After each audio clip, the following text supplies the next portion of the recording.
Okay, I'm going to start the recording now. Hey, welcome everyone to our final help session of the year. Thank you all for coming, and thanks for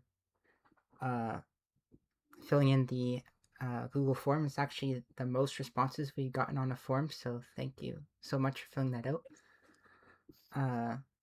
And yeah, I will pass it on to Daniel or May if you want to get started. Sure. Daniel, do you want to cover the exam first, or do we just want to cover some of the questions?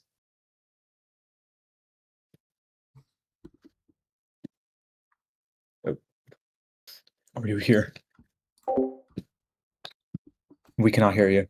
Okay, it's over, I guess. I'm kidding. He'll be back.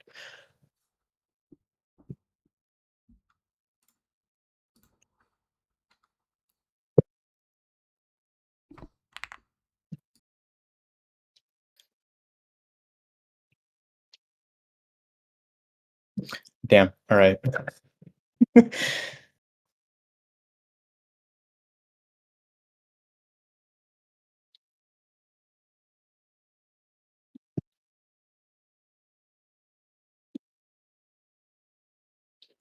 True. This is true.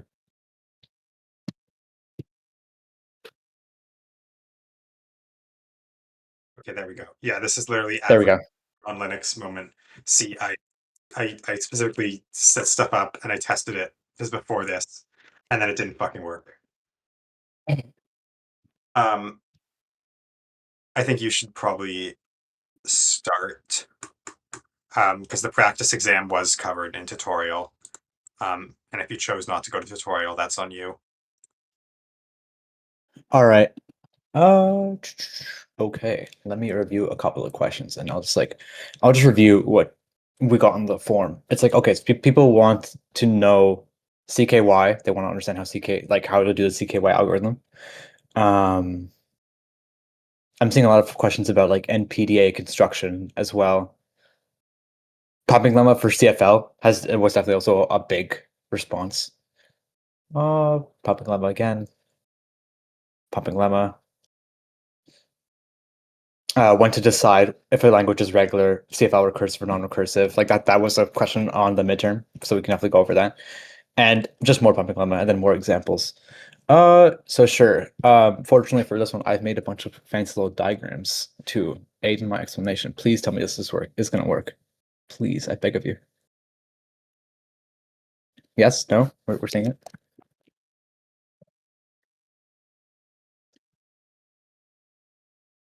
It's small, but I can see it. Can I make it big?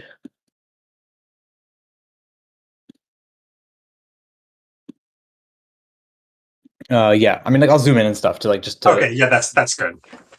There we go. Yeah. Okay. So real quick, we're gonna go over literally just a summary of what we've learned so far, including Wow, like every single. This is like her notes, but I can actually read what it says. Exactly. Yeah. So we're gonna go over just quickly a summary of the languages we've learned, like the types of sets that different machines can recognize. So we have regular languages, which are like by far the smallest set that we learn in this course. Regular languages are those languages that can be recognized by a finite automaton or a non-deterministic finite automaton. Those are just simple machines with a finite number of states and a number of transitions going between those states. You could think of them as a directed graph of sorts. We have deterministic CFLs. We didn't really cover that. That's why it's grayed out. So I figure that's pretty straightforward to understand. It's just a CFL where it's only one production per non-terminal. Pretty cool, pretty fun, I figure. Up next is context-free languages. These are languages that are formed via the idea of productions, which can basically be thought of as like substitution rules. So given like a specific non-terminal, you can produce a given string that consists of both non-terminals and terminals. The reason why it's context-free is because that given any string of terminals and non-terminals, you don't require the context of past iterations of productions in order to produce a new string from that string, is the whole idea. So if I start from like some start symbol S, then I go to like, let's say AB, AAB. In order to determine what AAB is, I don't really need the context of these past iterations. I can just use this and then, okay, let's say a production rule for A is like, it just produces the terminal A. So I can literally just produce A, B, so on and so forth. So these are languages that are either produced by context-free grammar or accepted by a non-deterministic push-down automaton, which is basically like a finite automaton with a additional stack, an unbounded stack for just to be specific with it, and that gives you a lot more. That allows you to accept a lot more strings than regular languages can. Next, we have context-sensitive languages. I'm going to be so for real. I don't know what these are. I don't think we really covered them in course, so we're just going to skip over them. Next, we have recursive languages. These are the languages that are accepted by some Turing machine, not necessarily total, meaning it's possible for a Turing machine that accepts a recursive language to loop forever on an input, and that's perceived as a rejection in this case. Oh no, sorry, I'm stupid. I'm dumb. Recursive languages are total Turing machines. These languages are accepted by total Turing machines, meaning it either accepts or it rejects, and it does not loop on any input. That's my clarification. I'm going to draw an arrow just to make sure that people don't take me for a fool. Total TM. Hell yeah. And then finally, the biggest set of languages that we have covered in this course are those that are recursively enumerable. These are those languages that can be accepted by any Turing machine. So one that is not necessarily total. I'm not a fool. You have to believe me, I'm not a fool. So we're going to do a little arrow again, just to make sure, just to clarify. Not necessarily total TM. Hell yeah, hooray, cool, awesome sauce, pretty cool. Real quick, I just did the Venn diagram from the course notes over here just to make it more clear. A language is recursively enumerable. Some languages are recursively enumerable, some languages are co-recursively enumerable, which just means that their complement is recursively enumerable. By definition of a recursive language, i.e. that it either accepts or rejects and does not loop at all, those languages that are both RE and co-RE must then be recursive. Because think about it, the RE language accepts on, what do you call? Yeah, the RE language means that like, oh, every string in the language is accepted. The co-RE language just means that every string that is rejected in this language is accepted in this language, meaning that there are no strings that loop forever if they are both RE and co-RE, i.e. they are recursive. So yay, hooray, yippee, exciting. We're also just going to review some quick closure rules just to keep that fresh as well. I have some fancy little diagrams. Wow, would you look at that? Incredible. We have the regular language closures. I think for the most part, based on the questions we got, a lot of people are already like, they got their head on straight with this. The people know what's up, but I'm still going to go over it anyway. Assuming we have two non-deterministic finite automata, N1 and N2, which accept A1 and A2 respectively, we can construct automatons or automata that accept the union, the concatenation, and the asterisk of these languages. For union, it's just as simple as adding a new start state and drawing epsilon arrows to the start states of the respective automata. And then from that point onwards, you're basically simulating running both of those automata at once, i.e. if one of them accepts, then the entire string, if one of them accepts, then the string is basically accepted. And so that basically is the definition of the union. It means that like if it's accepted if it's either in this set or it's in this set, i.e. it accepts if either this one accepts or this one accepts. Hooray, huzzah, fantastic. I guess just real quick checking in. Are we good so far? More chill? Cool, exciting, pretty cool. Concatenation. Oh, so fairly straightforward. Because of non-determinism, a lot of this is very easy for us to do. We have our N1 automaton, and we want to find we have N1 and N2. We want to find the concatenation of A1 and A2. It's quite simple.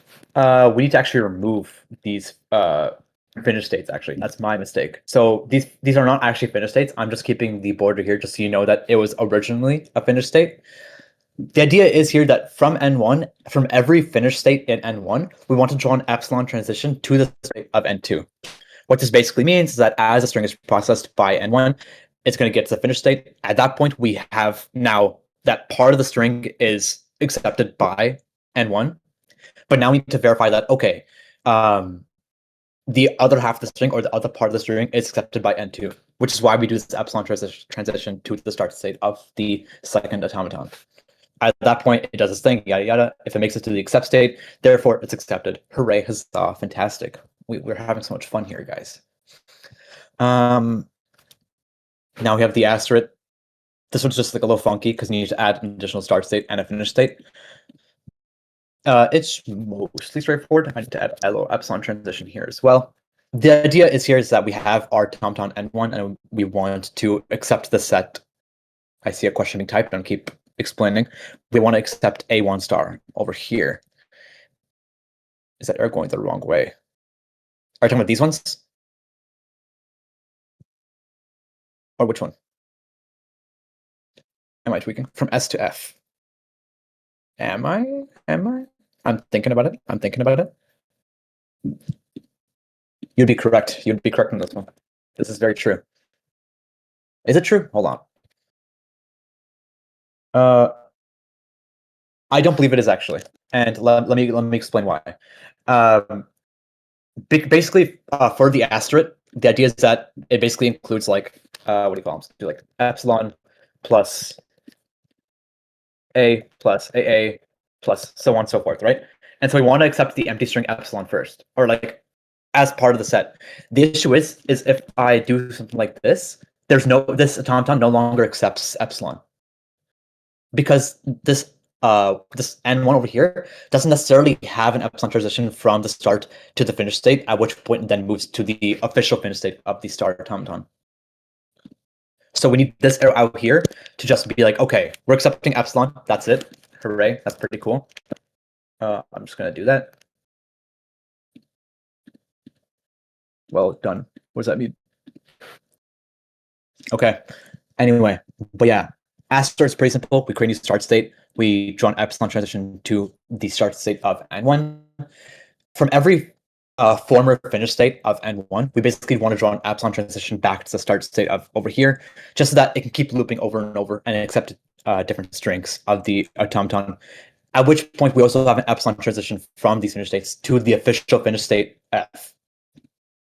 So you can think about it as like, okay, we put epsilon over here, process a string, process a string, process a string, and then once we make it back to the finish state, we can move it back over here to the finish state, at which point that string is accepted. And in case it's unclear, this works for any number of iterations of strings over the language accepted by N1. Are we chill?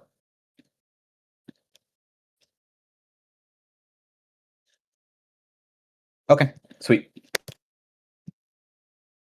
And then the final bit of closure on finite automata is the complementation of a language. We've done this before. Subset construction. We create a discrete finite automaton that contains a state corresponding to every subset of states from the non-deterministic one. We basically simulate non-determinism by using the set notation. Unless you guys need me to explain further, I feel like we all kind of are familiar with subset construction and how to create a deterministic finite automaton from a non-deterministic one. I see a question being typed down. But anyway, once we have this deterministic one configured out, all we need to do from here is just invert every accept state into a reject and vice versa. So every finished state becomes a not a finished state, and every not finished state becomes a finished state, at which point the complement of the language is accepted. Yeah! Yeah! Right. Cool. Any questions with regular language closures? I will also share this file after the help session for the sake of review.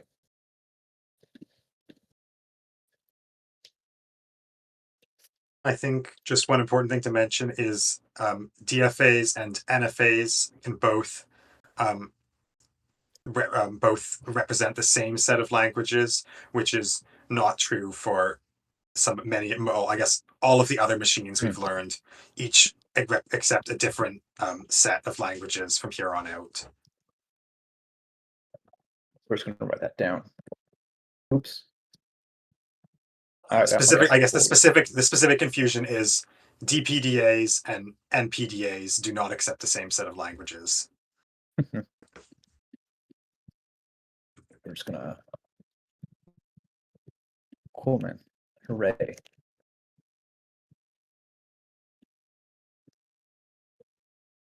Hooray. Cool. Oh, yeah. I see some typing a question, so I will wait here.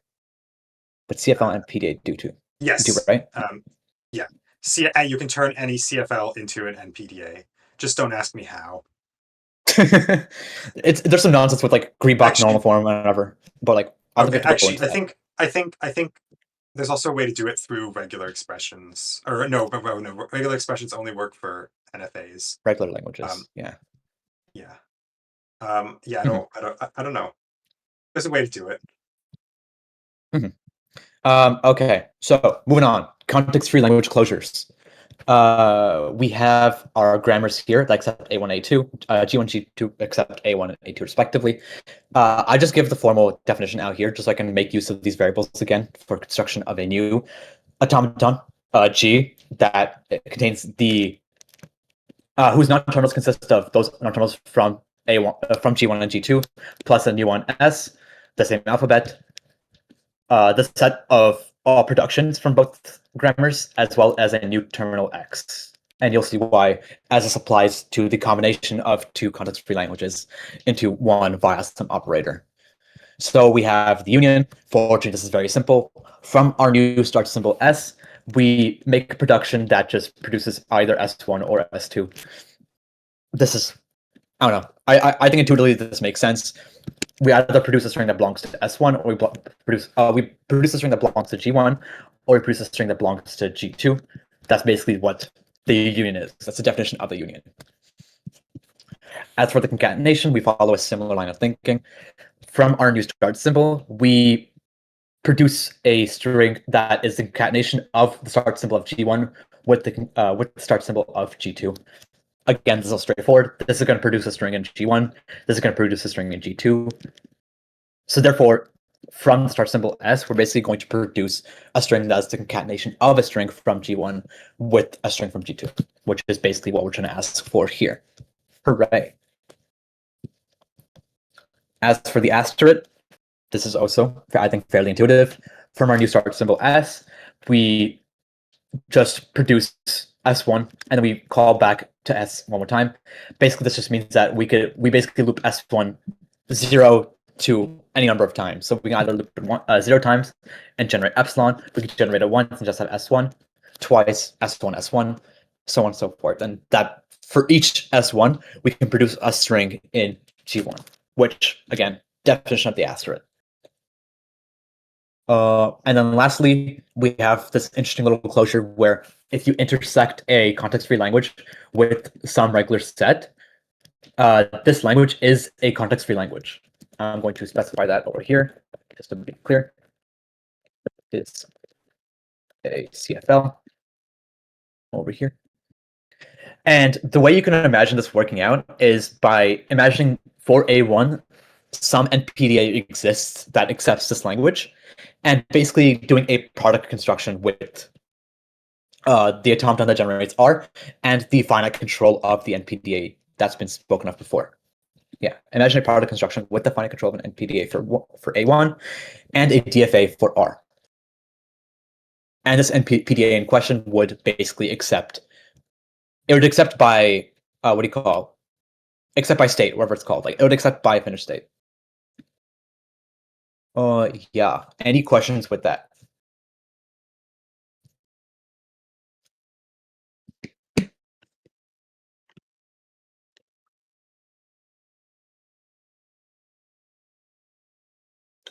What don't you get?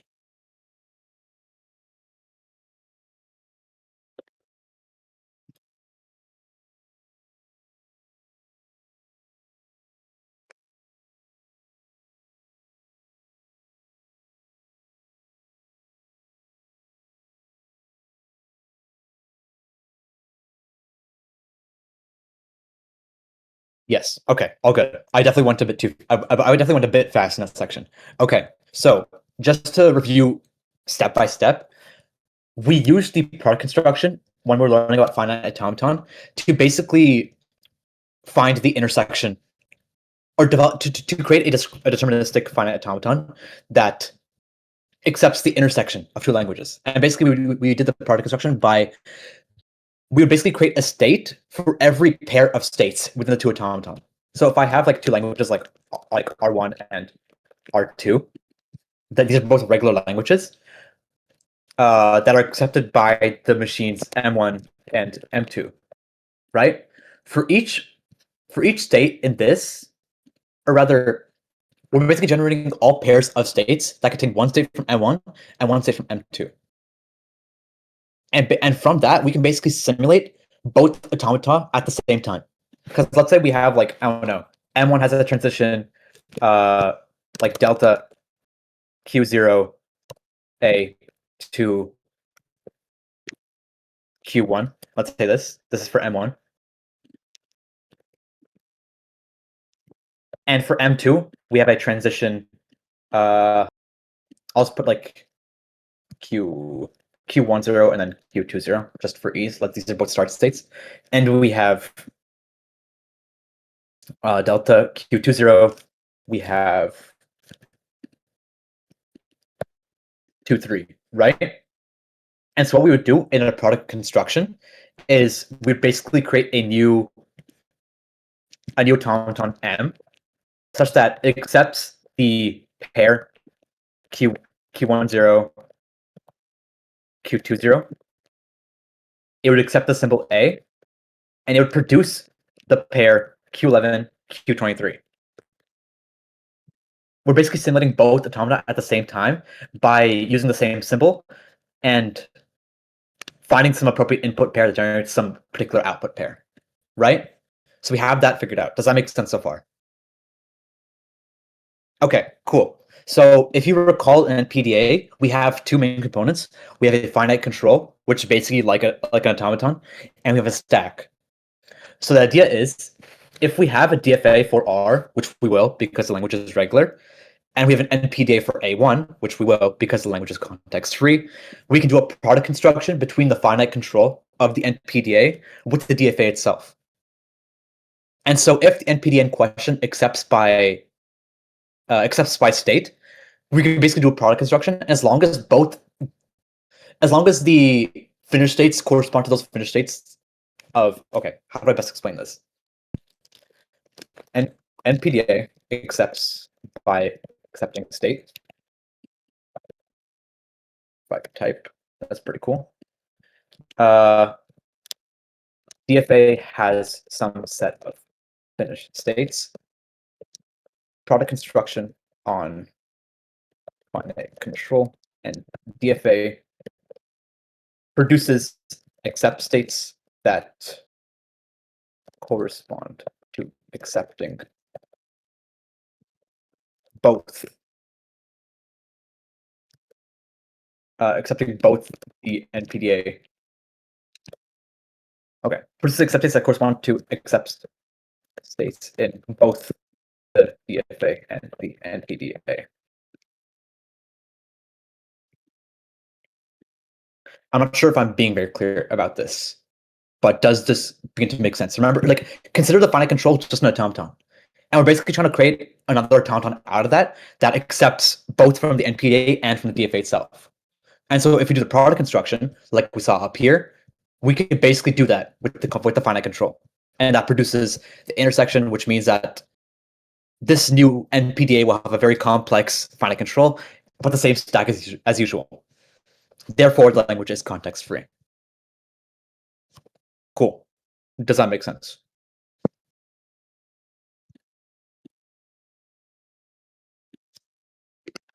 Oh, yeah.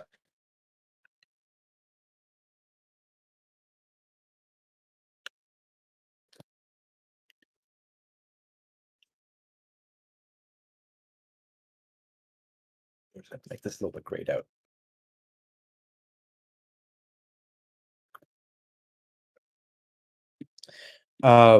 Do you recall the transitions, or like, do you recall how a push down automaton works in the first place?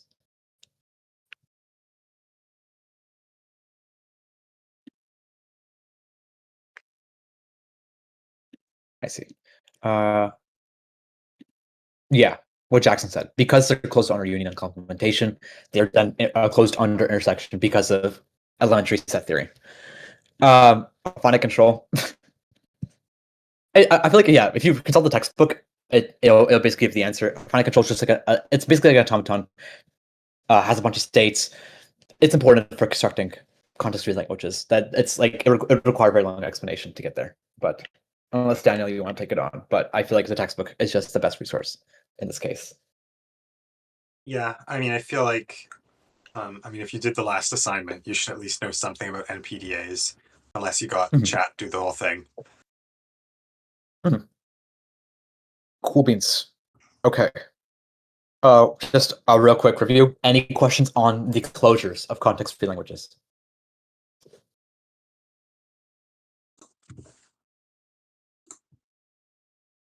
I'll take that as a no. So we'll move on. We have some important things that we have some important non-closures. I don't know. On-closures, I don't know what the proper terminology is. The context-free languages are not closed under certain operators. So we have intersection. We can prove this via a simple counterexample. We have the two sets, the two context-free sets, A to the N, B to the N, C to the M. This is obviously context-free because you can imagine just duplicating this over and over and then appending some arbitrary amount of C's at the end of the string. That should be fairly straightforward.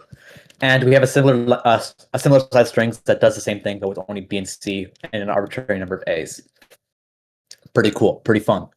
If we do the intersection of both of these sets, we receive AN, BN, CN, which, according to the pumping lemma, which we will be covering later on, is not a context-free language. We cannot produce this set of strings using a context-free language. And so therefore, context-free languages are not closed under intersection. From this, we can basically derive that context-free languages are also not closed under complement, because if they were, then they would be closed under intersection as well. And we've already shown they're not closed under intersection. Because think about it, if they were closed under complement, I could say something like, let's use languages from before. We have A1 union the complement of A2, and we put the entire thing in a complement. This is basically equivalent to A1 intersect A2. And so if closure under complementation was a fact of these languages, then it would also be closed under intersection. But again, we've already shown that's not the case. So it follows straightforwardly. Are we chill with that? We good?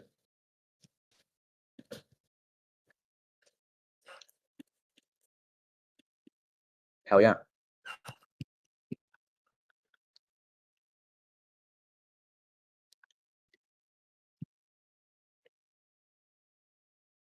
Exactly. De Morgan.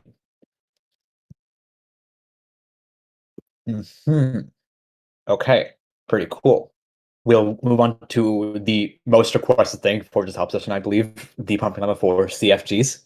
So this is my abridged summary from just like my understanding of it. The idea behind the pumping lemma for CFGs comes from Chomsky normal form and the idea of parsed trees. So I'm going to go over this simple little page over here. Every CFG, every context tree grammar G has a C and F grammar, a Chomsky normal form grammar, such that the language is basically the same, except the empty string is no longer in this in the set of strings accepted by the grammar. So I want to ask you to consider a parse tree for a CNF grammar. Do we know what a parse tree is? Do we need me to explain, or can we move on with this?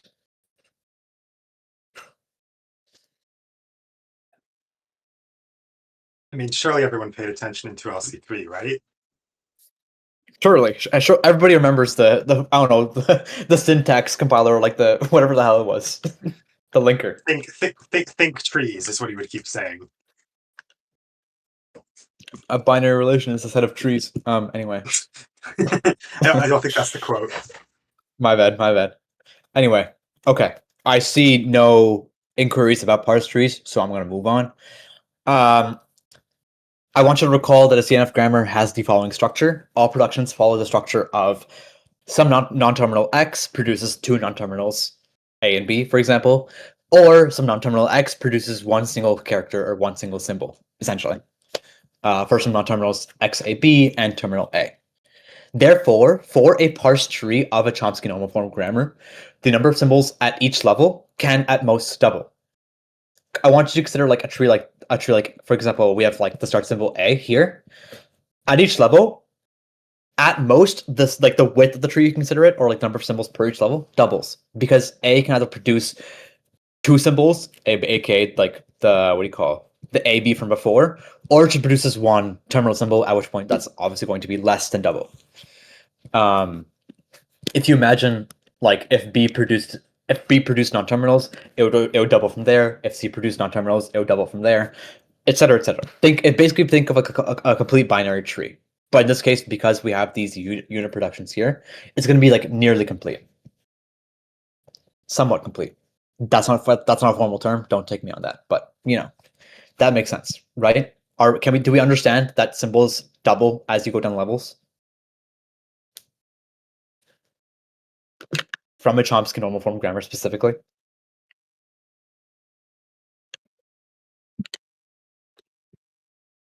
Any questions? Any like does this not make sense? Do I need to re-explain?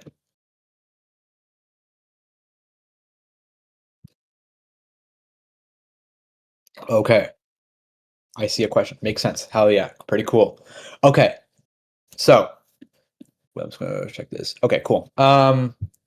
Now from this parse tree idea and this idea of doubling per level, I want you to consider the longest path from the start symbol to some leaf node in the tree.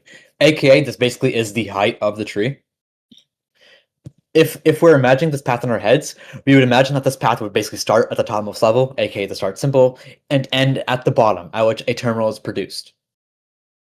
The crux of the pumping lemma from here is that for a sufficiently long path, at least one non-terminal must repeat. And from this repeating non-terminal, this is where we can begin pumping the string. So now that we have this all this like backlog information, all this background with us, I want you to consider a string of length k, where k is equal to 2 to the n plus 1, where n is the number of non-terminals in the CNF grammar. I want you to recall binary trees. The height of them is bounded logarithmically. So therefore, the longest path in a tree that has this many symbols, it must have a height of at least n plus 1. Does that make sense? Do we understand that? Okay, cool.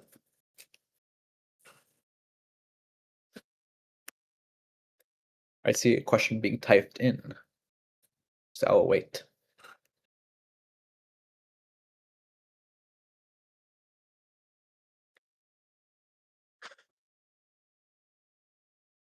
I see no typing anymore, so I will continue.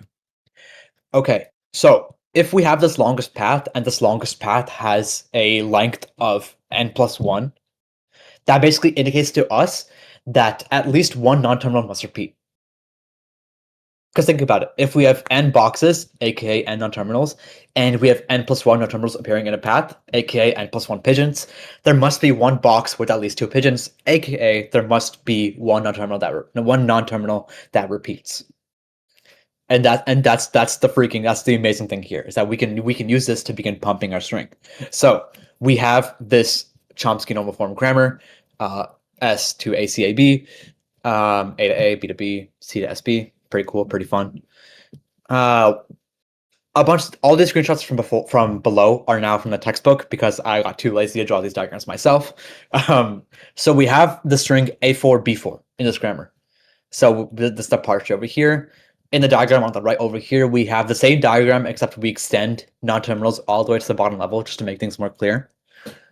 Yeah. So we noticed in this longest path, like let's say let's draw it out here if I have my pencil tool. It goes down here, down here, down here, down here. Pretty cool, pretty fun. Down here, down here, down here, down here. Pretty cool. It's a pretty cool path, right? I want you to notice that we have, let me get my UI back. We're gonna do red circle for this so we can get the cool thumbnail. Notice how over here we have S repeating twice in the tree. Oops. There we go. We have S repeating twice in the tree. Would you look at that? That's crazy. So, because of this, we can now begin pumping our string. What we do is we basically now section off the string in our 5-part format. You might remember from the pumping lemma over here that we have the UVWXY situation. What we do here is that this part in the center here, I'm just going to draw like a little black rectangle here, or a red rectangle actually, so we get the YouTube thumbnail. This corresponds to the W part of the string. And you'll see why in a minute, why this part of the string is in the center and why it's not pumped when we undergo pumping. From here we have, so basically every child of the topmost S that's not a child of the bottommost S, this corresponds to V and X. Pretty cool. And then from that point onward, every child to the right and left of those symbols correspond to U and Y in here. And so once we make that labeling explicit and we draw it out, pretty cool. What we can now do is, now that we have these symbols line up, we have S and S. What we can do is we can basically drag this topmost tree downwards so that the S symbols line up. And so if we do that, huzzah, pretty cool. We now have a string in the format U, V, V, X, or sorry, U, V, V, W, X, X, Y, aka, how do I type this better? Nope. Okay, hold on. Two. There we go. X, Y. Whoa, would you look at that? That's fantastic. We've just pumped our string within a parse tree because we noticed that two non-terminals lined up, meaning we can basically line up their productions in the parse tree just the same way.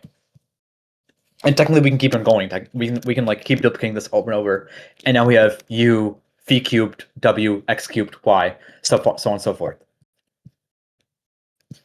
And so over here, we now have it in a much more clear diagram, where we line up non-terminals, we bring the topmost tree downwards into the bottommost tree, line up the same symbol, and we get the pumped string.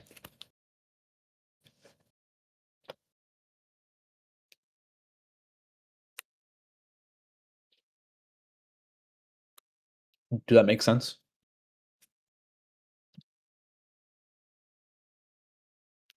Any questions about the formulation of this entire thing?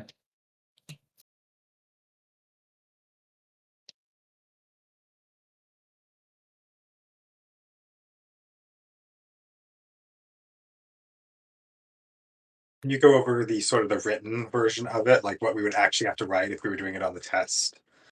This guy, the demon guy? Yeah, like that. Yeah. I was seeing a question being typed in the chat, but I guess I'll go over this real quick. So again, this is just a screenshot from my notes. We have the actual demon game application of the pumping lemma, which we're apparently required to use. Me personally, I feel like I don't know. I don't like the demon game, quite frankly, but we have to do what we got to do. It follows a very similar structure to the one we use for finite automata and for regular languages, where daemon picks some k value, we pick some string of length at least k. The daemon splits the string up, but the difference here is that we don't get to pick our little like outside strings. We don't get to pick x, y, z. The daemon picks the daemon basically picks all the strings over here, such that z is u, v, w, x, y, vx on an epsilon, because we want to pump these strings in the first place, and the length of the middle part is less than k. Pretty cool, pretty fun. Then we need to just pick some particular I value and show that the pumped string is no longer in the desired language, at which point we prove that the language is not context-free. Thank you. Thank you for this. Yeah, pretty cool. Hell yeah. Daniel, do you have examples of... I was going to say, does anyone want to go over an actual example for this? Because I was thinking I could go over my assignment solution because it's pretty well written. That'd be pretty cool. I'd like that personally for myself.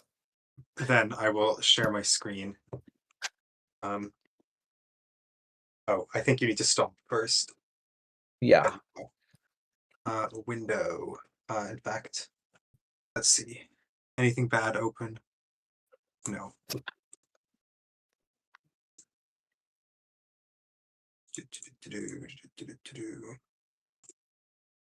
All right, you guys can see my screen. Yep. All right, so this was assignment 4.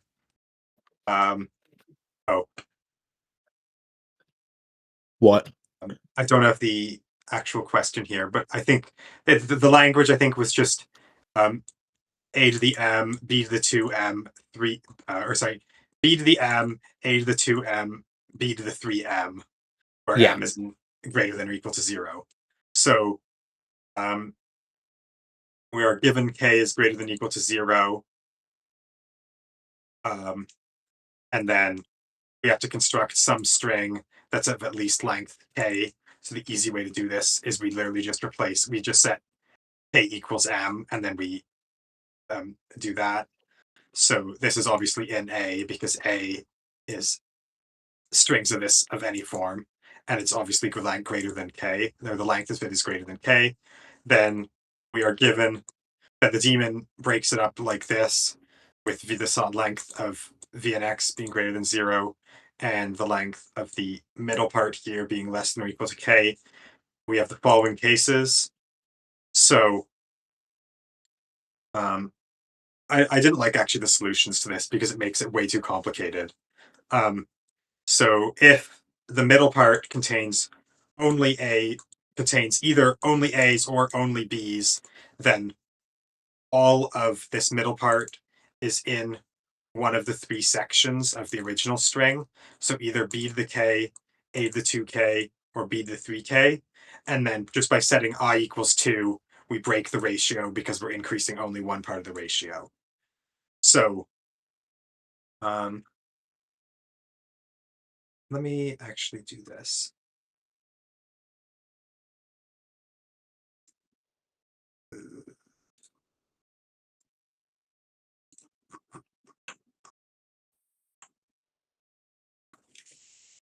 Yeah, okay. So yeah, Jackson says this proof boils down to the fact that we can only change at most 2 things, and k is dependent on 3. So we have some string b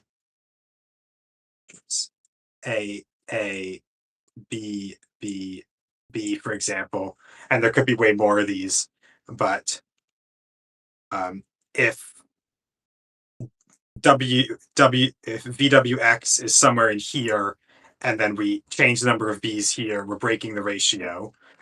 And so this first one's pretty simple. Then the second one's a little bit trickier. So if it contains 2 different symbols, then we're spanning 2 sections. And sort of the key thing you had to realize for this question is this part, which is that vwx can never be in all 3 sections of the string because it's less than or equal to k, but each section is at least k symbols long.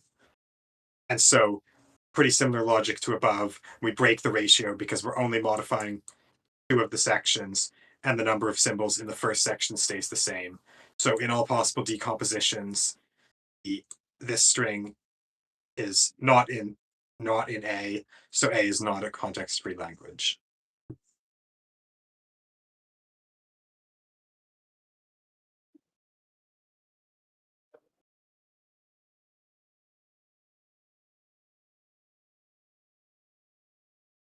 So really, if you know the rules, you don't actually have to think about the parse trees at all, which is, I guess, kind of the same thing with the pumping lemma for regular languages. You don't actually have to think about the fact that it's going through the same state twice. You just have to know the rules and know the steps to follow. Mhm.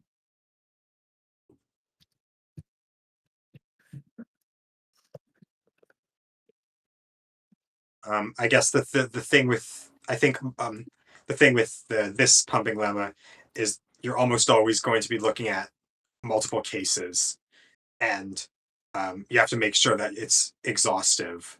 So it either spans 2 of the sections or 3 of this, or sorry, 1 of the sections or 2 of the sections, but it can't span 3 of the sections. Like if I was missing this sentence here, this would not be a complete proof.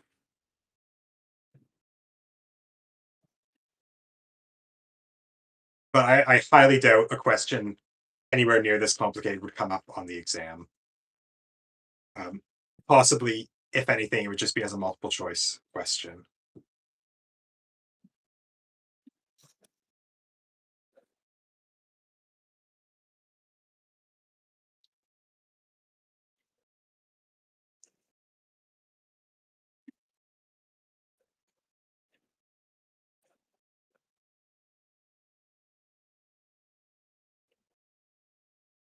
Yeah, this is not much harder than the regular one, even though CFLs can represent way more languages and like when you look at grammars, they look pretty complicated. The pumping lemma is not much harder.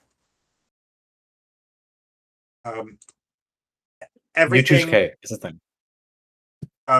We're given K. Oh, sorry. Yeah, sorry. You're given K.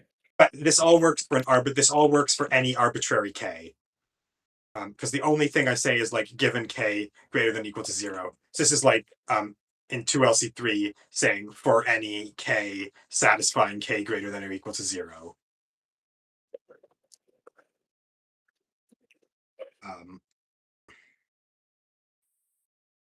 Yeah, any questions about this?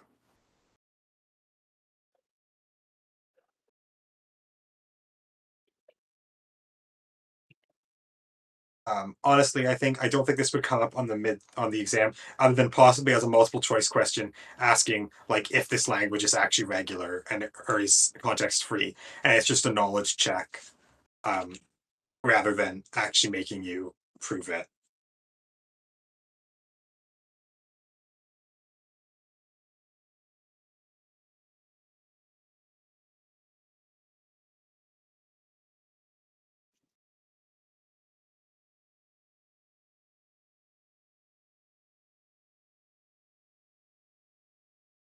I don't see this being an open question, at least not with her. Like based on the midterm, um, it's never really been a long answer. It's never really been a proof question. It's been applying one of the algorithms we've learned. So I would suspect one of the open questions is going to be converting something to CNF, possibly DFA minimization, possibly CKY algorithm, maybe something else, but it's unlikely to be a proof. Or it could be Go ahead. Go ahead. or it could be a completely cooked proof question, and we're all going to fail. No, yeah. This just sort of like our hypotheses on what's going to happen. Study at your own behest on whatever you want. Yeah, but like we haven't even done. We have none of the assignments have even had inductive proofs. Like you could make this whole course inductive proofs if you wanted to. Like it could be okay. Draw a DFA now. Prove that it's correct. But like we haven't done any of that on the assignments. She just does it for fun in the lectures. So if we get like, I highly doubt we'll have any kind of inductive proof or pumping lemma on the exam. I think we are planning on going over Turing machines. Yeah,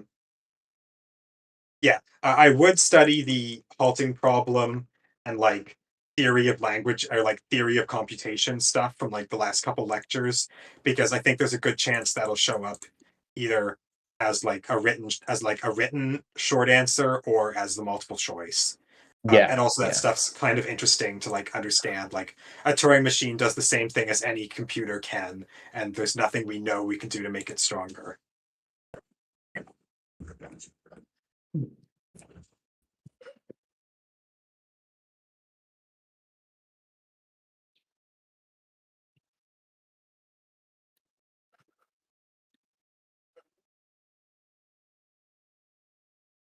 Yeah, and I think that's another good thing to have in mind is examples of languages that are like example of a regular language, example of a context-free language, example of a recursively enumerable language, and sort of having those things in the back of your mind. So like if it asks for some one of those, you can just write it down instead of having to do any thinking. So like yeah. Actually, I don't know if I have examples. I know palindromes can be recognized by Turing machines. I don't actually know where they fall in all the sets. Do you know?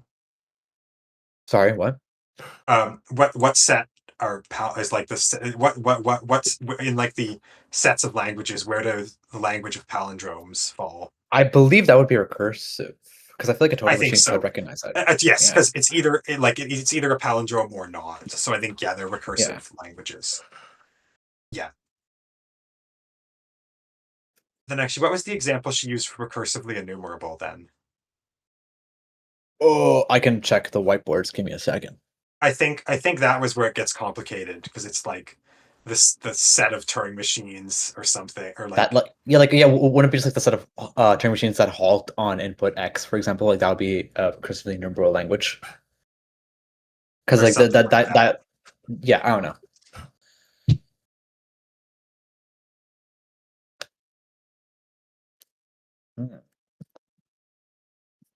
Uh,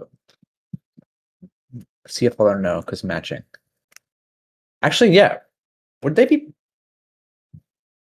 Would they be context free? Or They would be, wouldn't they? oh yes, Yeah, sorry, yeah, yes. yeah, yeah, Palindromes yeah. are yes. Sorry, I'm This is being true. silly. This is just because in the PowerPoint Turing machine video, he builds one to recognize palindromes. Mhm. Um, Question two, yes, question but four then of the assignments. He's it's asking. I mean, probably they're my solutions, so I don't think there's any problem with me going over them. Mhm. So actually, yeah, this is an NPDA. I should probably pull up the question because just give me a second to pull up the question. I don't like that you made your non-terminals lowercase. I'm not a fan of that personally. It's an NPDA. Yeah, but Oh, you, but usually non-terminals are capital uppercase, and I can't believe you didn't do that. so question 2, it's A to the M, B to the N, C to the K, D to the M. So the length of the prefix of A's and suffix of M's, and suffix of D's is of the same length. And then we have an even number of B's and at least one C.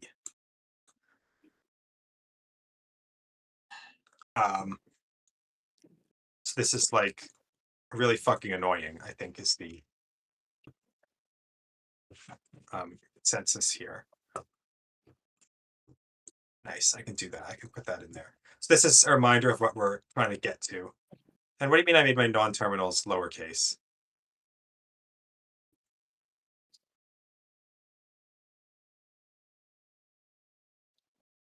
Um,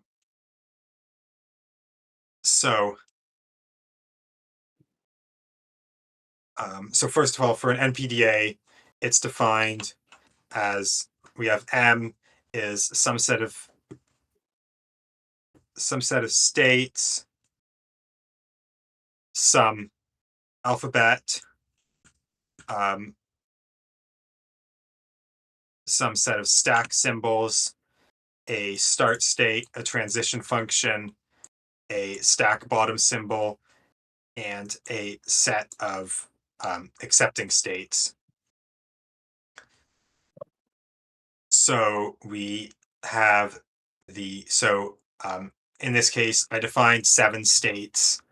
I definitely didn't know that's what I would need initially. I just added to this set as I added states.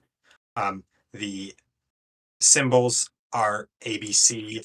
The stack symbols are just A and the bottom of the stack.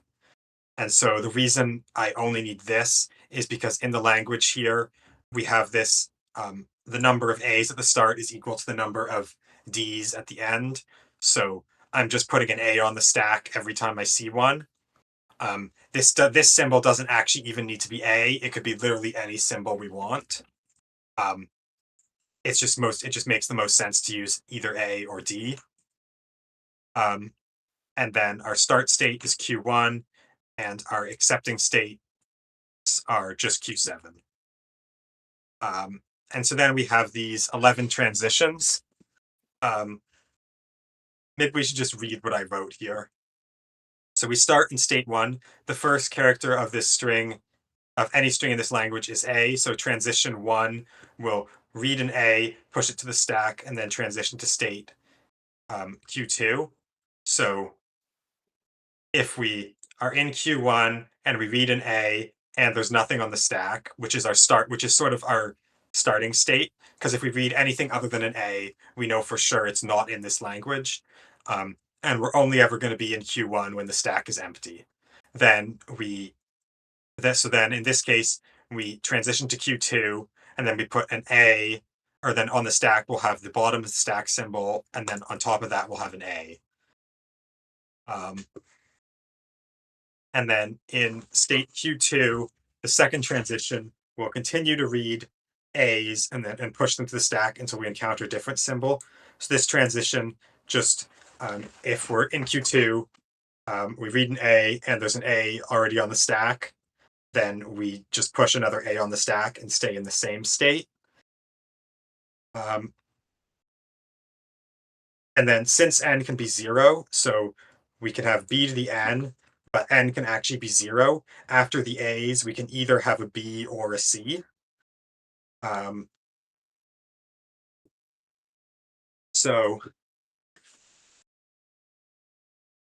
If we encounter a b, the third transition will take us into Q3 without affecting the stack. So we know there's an A on the stack because we have to have pushed at least one A onto the stack because m is greater than 0, and we don't do anything with it, so we just put the A back on the stack. And then if we encounter a C, that takes us, to state 5. So we're skipping the B section.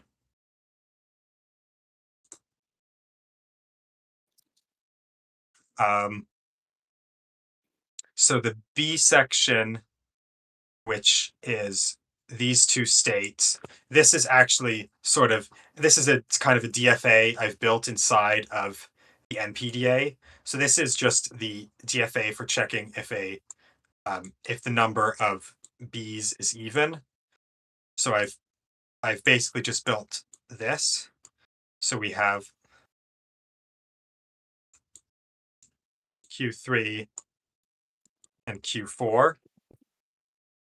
So we start, when we first read a B, we're in Q3. So this is odd, and then this is even. So we have an incoming edge here where we read a B. And this entire thing doesn't ever do anything to the stack. So this behaves like a DFA, even though we're inside an NPDA. So basically here we can see when we read a B and we're in Q3, we go to Q4. When we read a B and we're in Q4, we go to Q3. And then because Q4 is the state where the number of B's is even, and we want the number of B's to be even, only from Q4 do we transition to Q5 when we read a C. So this is what I said. And then Q5 just repeatedly reads C's without affecting the stack. We can have any number of C's as long as it is greater than 1. And we know we've already had at least one C because the only way to get to in Q5, we have read unlimited Cs, and the only way to get to Q5 is by reading a C. So when we're in Q5, we've already read at least one C. So once we've read, so we can read a bunch more Cs or no more Cs, it doesn't really matter. And then once we read a D is when we start popping from the stack because we need to check that the number of A's is equal to the number of D's. So in Q5, we'll read a D, there's an A on the stack, and then this is where we put nothing, we push epsilon to the stack, so the stack actually starts to shrink. And then, so this brings us into Q6, which is just where we're popping from the stack. And so we continue popping from the stack, and then when the string is empty, we expect the stack to be empty too, and then we go on to Q7, which is our accepting state. Any questions about that?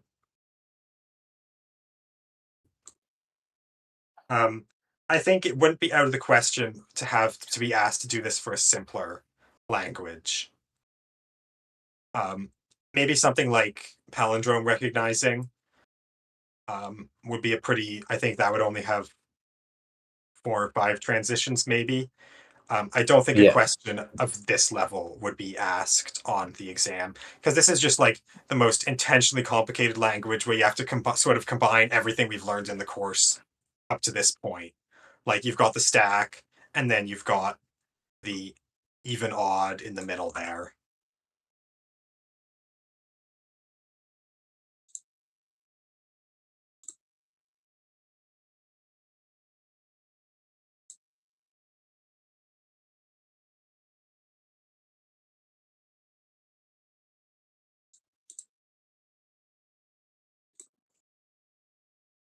Yeah, the diagram Jackson posted is helpful.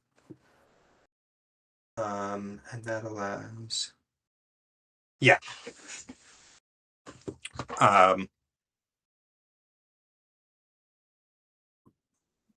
Any questions about this NPDA or NPDAs in general?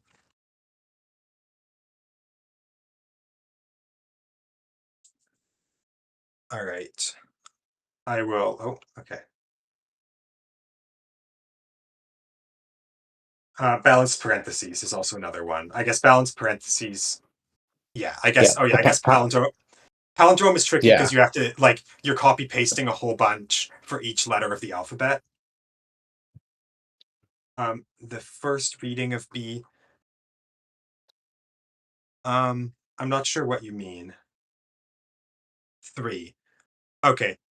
So this is because we need something, like, we always need something that moves you into the next state. So this moves us from state in state Q2 is where we're building up the stack. And so this moves us into Q3. And then because we've read 1B to get to Q3, Q3 is now our odd state, because whenever we're in Q3, we have an odd number of B's in a row. And then the transitions 5 and 6 are responsible for this DFA inside the NPDA. Does that answer your question?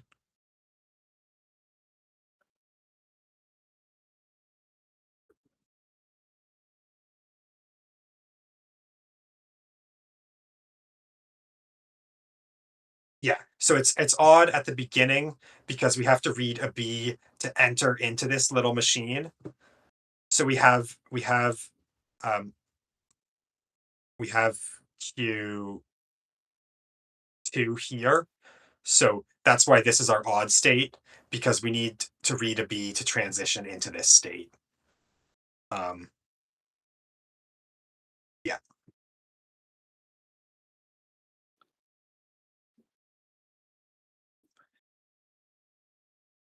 I don't know if you could do a different way with epsilon transitions. This was just what I thought was the easiest way to do it. We didn't talk about NPDAs nearly as much as we talked about NFAs, so I'm not super familiar with the exact behavior. I only know about using the epsilon transition at the very end here. Yeah. On your I think. Jackson, like on your actual assignment, you used an epsilon transition. Okay. I mean, if the TA's allowed it, then it's probably fine. I can't think. I can't think of any reason it wouldn't work using the inductive definition. So, I mean, yeah, if that's what you want to do as well, you could do that. So, I could have used an epsilon here. Yeah.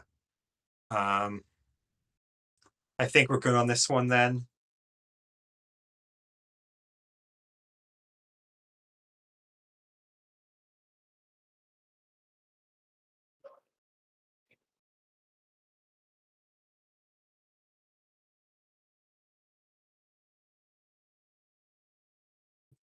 Do we want to go over question 3? I don't think it was that interesting. Okay. Question 4. I don't want to explain this. I did not have a fun time doing this. I would like to do it. I want to do it. You want to do it with mine instead of the one that you're familiar with? No, I'm not using your horrible, awful Turing machine. I'm using my I know. one. I only realized after I submitted that it was overflowing the margin here, and I don't know if I can ever live with this formatting mistake. This is truly terrible. I did not see the warning in time. I don't know how I can live with this. I see. Okay. I think sort of just as a forward to Turing machines, the approach, you do not go into the question. Well, you first of all, when you're thinking about it in your mind, you definitely don't do it like this, where you draw the table and then you explain it.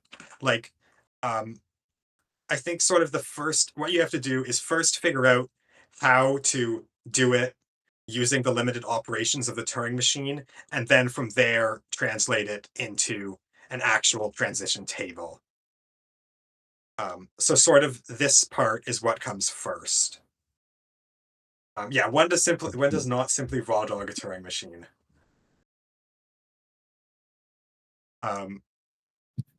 Like the core insight here was realizing that multiplication is repeated addition. So you just go through it over and over again. And then you have to write the table without making any mistakes. Mhm. Do you want to take over? Sure. Yeah. All right. Do you want to share your screen then? Yeah. All right. Share screen. Okay. First, I'm gonna go over a thing before that, Your which screen is is not if I can. sharing yet. I know because I need to find which application it is. There we go. Okay. So before I want to go over my solution, I want to go over a couple of problem-solving heuristics that I've kind of figured out over the course of doing just a number of problems. We went over this before for the NPDA, but I'll go over it very quickly. Finite control, we want to use this oftentimes to store information that is bounded or to basically tell the machine to switch to another process you can think of it as. So in the previous problem we did, we had a state for verifying A's, we had a couple states for verifying the parity of the number of B's, so on and so forth. Oftentimes we use the stack as a means to count something unbounded. This is the important thing that differentiates context-free languages versus regular languages, in that we now have an unbounded thing of memory, an unbounded stack that we can now use to count things. So a particular example could be the set of strings a(n), b to the 2n. For each a in the string, we can just append. Yeah, anything that's going to be regular. We can just do that. Yeah, exactly. Basically, to accept the string via some non-deterministic push-down automaton, for each a that we read in succession, we append 2 a's into the stack. Once we then begin reading our b's, we basically delete 1a, or we pop 1a from the stack. We go on, keep doing this over and over and over until we reach the bottom of the stack, at which point the string is accepted. Yeah, that's pretty cool. Now, Turing machine instructions, which I think are very much more interesting, have a lot of little interesting doodads about them that help you figure them out, is that states can oftentimes be seen as like distinct steps, or if it helps you visualize it, sort of like distinct lines in a programming language. Like you might see one line as like a while loop, one line might be like sort of like an assignment or like a validation or whatever, and you'll see this once we cover the problem from assignment 4. States and oftentimes like distinct steps of the process, i.e. one state could correspond to checking for a consecutive sequence of A's, another for a consecutive sequence of B's, and so on. Oftentimes, it helps to scan the string from left to right to verify that it matches a particular more generalized format.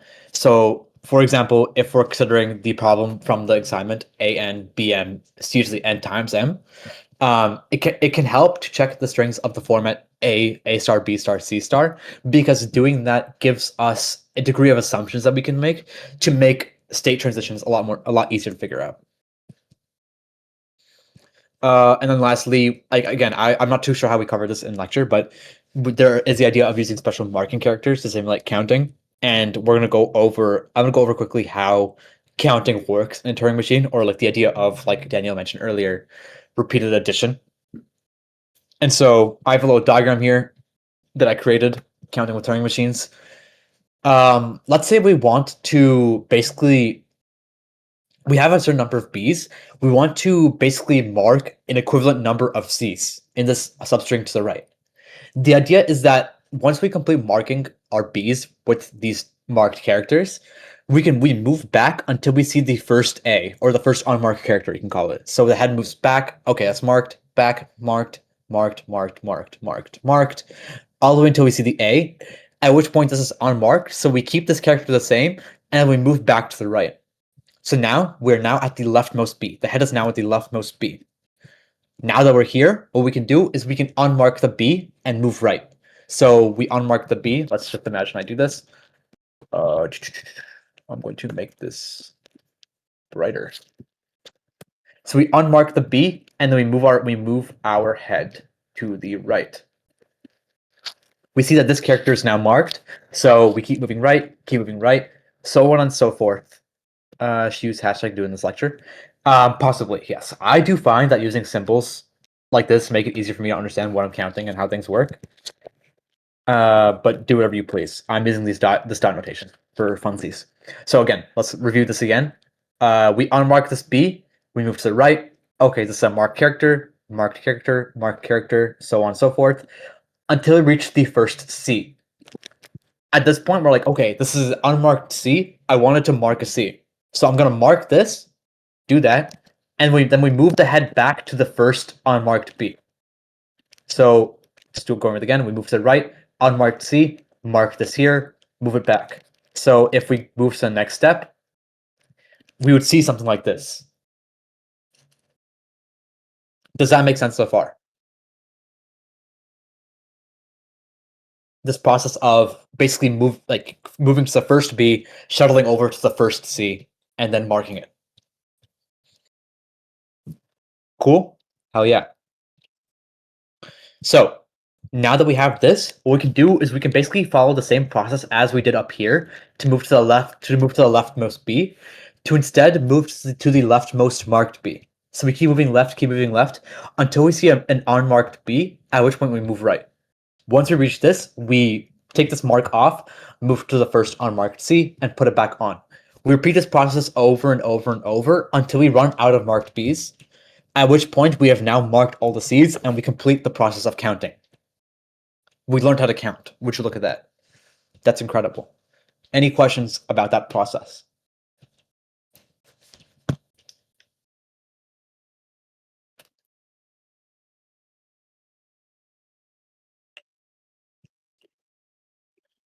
I'm seeing no questions about the process. So with that preface given to you, I'm going to move on over to the actual solution to the problem.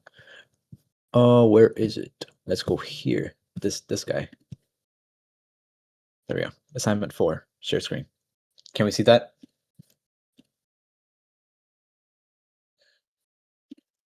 Yep. Cool. Hell yeah. I made the same mistake as Daniel just basically said before. I didn't put my description, or like my informal description, before the table. That's probably easier, whatever. Okay, so I'm going to just briefly go through what each state sort of corresponds to and how certain things function in the table. So these first 4 states over here correspond to the machine checking if the string is in the format, I don't know if we learned this notation yet, but like A plus, which basically just means A followed by some arbitrary number of A's. Basically just means that A repeats 1 or more times. So I'm basically checking that the string matches this format. Actually, you can't see this, right? Can you not see this? You can't see this. Okay. Let me write this down. Pen. How do I pen? Oh, am I stupid? I'm doing terrible things. There we go. Okay, text.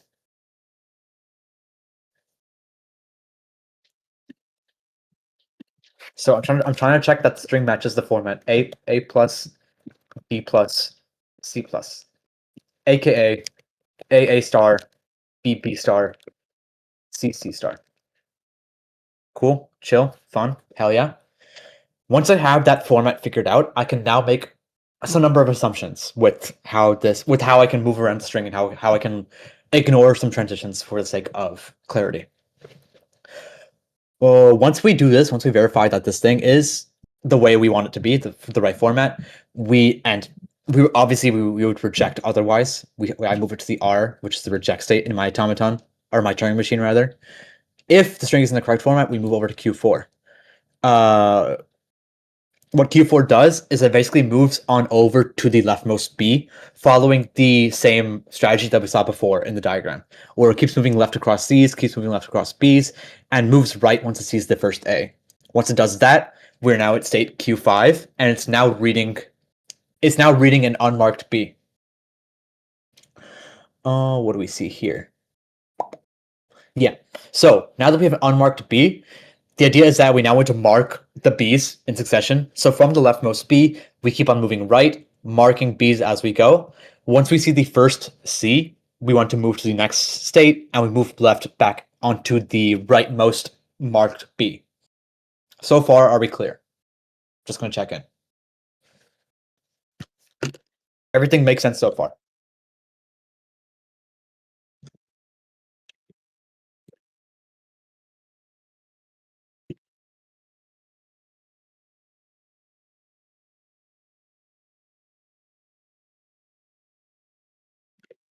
How did you denote the state switch when you encounter the first C? The first C. Okay, so we have we're at Q5. We're at the leftmost B now. I'm gonna keep going right, marking B's, because I scanned the string beforehand. I can assume that following a sequence of B's, there will be a sequence of C's following it. And so with that assumption, what I can do is once I see the first C, I can assume that that is the leftmost C in the string. And so in the transition corresponding to C and Q5, where Q5 is the state corresponding to me marking the B's, I can be like, okay, this C must be the first C, and so I move on to Q6. Otherwise, if I'm on Q5 and I'm reading an unmarked B, I want to mark it and then move to the right, but stay within the same state because I want to keep marking Bs.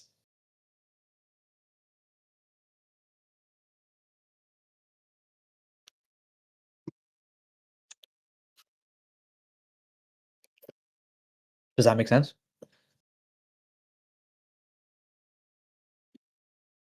In my Turing machine, yes, that is the idea.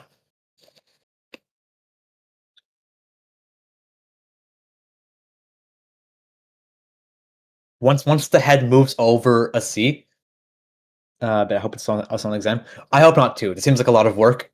I hope that they're not going to ask us to do this much, but we can see. Also, if this question's on the exam, we're not getting our marks for this exam until after we get our marks for databases. Like, I think the TAs would kill her if she put this on the exam.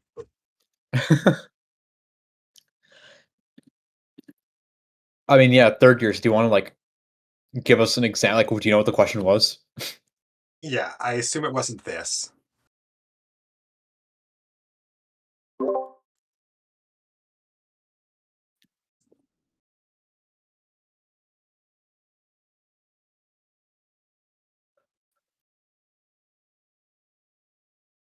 What Okay. do you know what do you know what language it asked for? I see. Okay. Okay.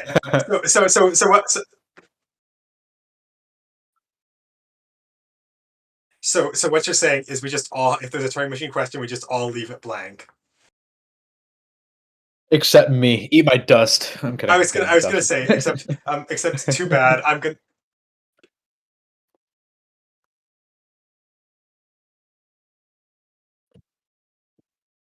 what the other thing is, it could be a Turing machine. It could ask us for like a really easy Turing machine, or like it could be a DFA or NFA, but forces us to do it as a Turing machine. Because like the thing is most of the languages that you need a Turing machine for are like way too complicated. But like it could ask for like palindromes or like something like that, where it's relatively simple to do, even as a Turing machine.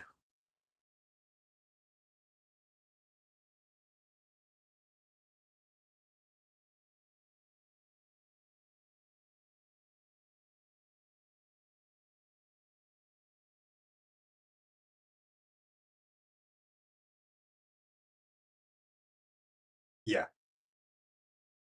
But also, I wouldn't be shocked if one of the questions is quite long, because I think it's 10 multiple choice, which I think is the same as the midterm, and so the multiple choice aren't going to take that long, and it is a 2.5 hour exam. So I wouldn't be surprised if there's a long question, or it's just going to be like a really short exam. There's also a possibility. Yeah. So last year, we had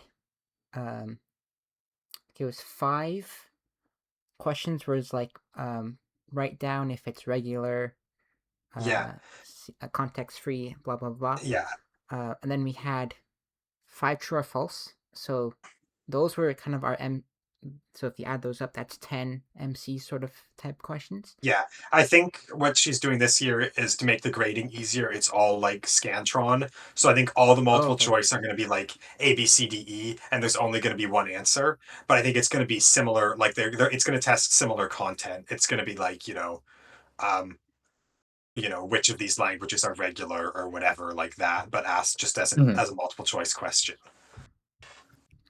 Okay. Did you have a Scantron for your midterm? Yes. Oh, okay. Okay. Yeah, I think they changed up the format a little, and I could be wrong, but it was close to 10 multiple choice questions, I believe, and like they really didn't take that long, because it was either like none of them required any work. It was either like you knew it or you didn't.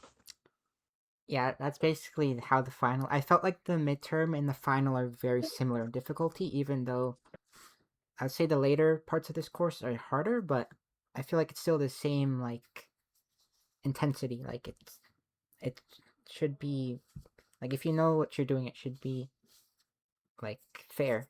That's it. Like it's fair. I Yeah, feel like this course is I very think. fair. Yeah, I think the main thing is practicing all the different algorithms, because there's a possibility for DFA minimization. I would say, definitely CKY could come up, and conversion to CNF could come up. Yeah, we had a CKY true or false. I forget exactly what the question is. But if you go on the 2027 server, I remember people were debating that question. I see. Yeah. Yeah. It might be good to know the time complexities of all the algorithms, like CKY. I believe it's cubic. I They might pull I that don't out. I would be shocked if they pulled Yeah. that out, because I don't think time Are you being for real? Yeah. like, yeah, like I think like kind of when she introduced this course, because like 2CO3 was all about how fast can we do it. This course is about whether or not a computer can do it. Yeah, true, true. Yeah. Um, Um, yeah, it would be actually honestly be really funny if she pulled that out, but I don't think it'll happen. yeah, Is it they should add Anyhow. exclusively the post? NTRX C3. Is it exclusively post midterm? I can't say that it'll exclusively be post midterm, but I can't imagine it'll be like heavily focused on stuff from before the midterm. On the practice one, there was a question that was fully just regular expressions and could have been a midterm question though. Um, and I think it wouldn't hurt to be familiar with the stuff from the first half of the course.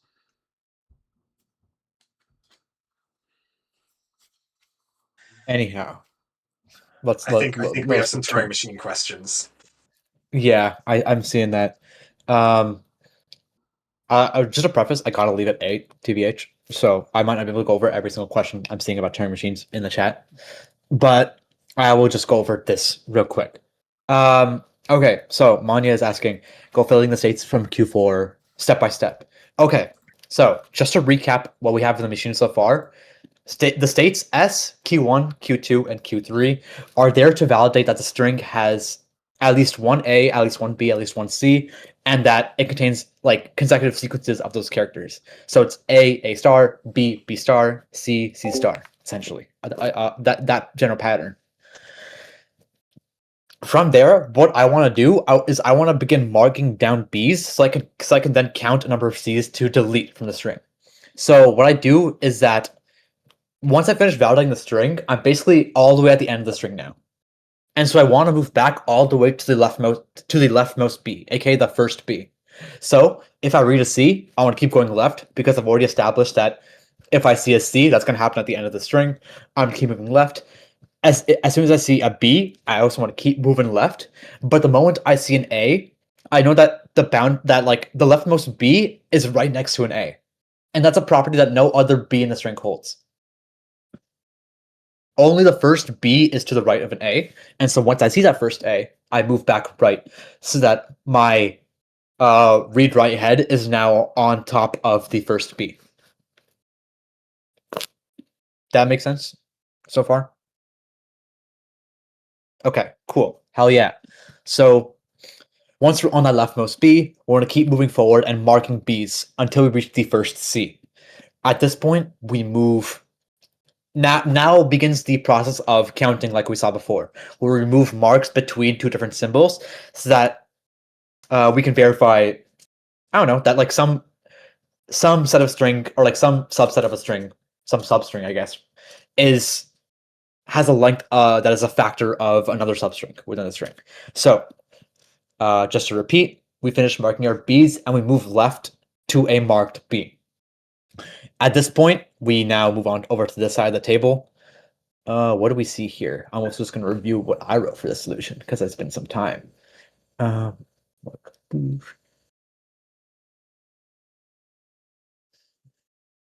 do you have twice as many states as me? I don't know, bro. I don't freaking know. We move left here. This just made sense intuitively for me. So maybe there is like a lot of redundancy here, but it did help me a lot. Okay, so I believe the strategy I used here is not necessarily the same as what I showed on the Figma. What I do here is I instead basically move to the first marked B on the right, and then I basically transfer that over to the first unmarked C. So if I can maybe type that out here. Let me get my little B guy. This guy, sure. We have a string that kind of looks something like this, for example. What I do is I basically unmark this guy, and I basically, can I get a C dot, please? Do I have it copy pasted? I guess not. Dot C, please add C. Nope, I guess not. Okay. Just imagine. I capitals. I'll make it capital. I used DEF and got myself horribly confused. Though now I realize capitalizing it would have been a lot smarter. Okay, yeah. So I have all my marked B's. That's pretty cool. What I do is I unmark the first B on the right, and then I mark a C, and then I move my head back to the first marked B, unmark it, move to the first unmarked C, mark it, and I repeat that process over and over. Does that make sense? Does that like idea make sense? I think just to be clear, your goal here is for every single B, you're going to mark one C.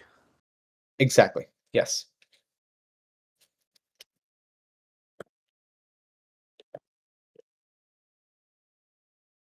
Yes. So I can show that down here. Where is it? Okay. So, from here, this is where we finish our marking. This is basically our marking state. What we do is from the first C, we move left. And then over here is the transition that we basically come to. Again, I'm going to reiterate. From the first C we see, we move left onto the rightmost marked B, and then we move to Q6. Because we're moving to the first marked B, the head is now on top of a marked B. So now we're on Q6 over here, if you can see my cursor, and we now have a marked B. So now we accomplish this transition where we move to Q7, we write down a B, aka we unmark the B, and then we move right because now we want to mark an unmarked C. So because we are on the rightmost B, we move right to go to Q7. We are now on top of a unmarked C, essentially. So what we do is from an unmarked C at Q7, we mark it down. Basically, we give it a little hat, and then we move back to Q6 to find the first B, or the first marked B again. Are we chill with that? I'm going much slower because this is like the most confusing part for me to like construct this. Okay, cool. Hell yeah. Basically, Q6 and Q7 correspond to that like shoveling back and forth process of unmarking a B, picking that hat up, putting it on the first unmarked C, moving back to the first marked B, and so on and so forth until we complete assigning a hat for every B, essentially a hat to every C for every B. Are we chill with that?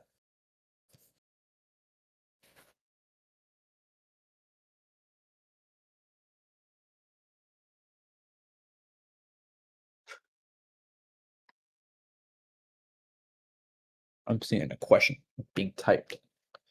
We first mark all the B's, right? And then we do it back and forth. Yes, it's a process very similar to what I showed you just earlier with my diagram, where you're just moving back and forth, transferring marks between characters.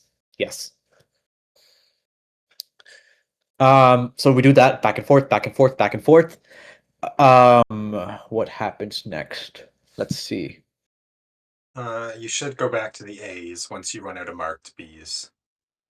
Let's validate that. Assuming I did this correctly, which I'm pretty sure I did. So marked C, Q7, B. Interesting. Okay, yes. So basically, once we mark the last C, the machine's gonna go back to try to find another marked B. Evidently, that doesn't exist, so it's gonna keep going left. It's gonna keep going left. It's gonna keep going left until it hits an A. At which point we're like, okay, we're done. We're done with our Bs. We can't mark any more Cs. So we moved over to Q8. We moved the head back to an R, and then or we moved the head right essentially. And now we're basically at the first unmarked B at Q8. Once we have that, yeah. So once we have that, what we're basically gonna do, Q8 corresponds to the state that deletes marked Cs. For every marked C, we now want to delete from the string entirely. So if the machine's in Q8, oops, I guess it crashed. Hold on. My PDF reader just crashed. Hold on. Give me a minute. Ignore. Put this up here. Give me a minute. Share my screen. Cool. Okay, we're back. So Why are you again, just deleting them? you'll see later on. Basically, we do that.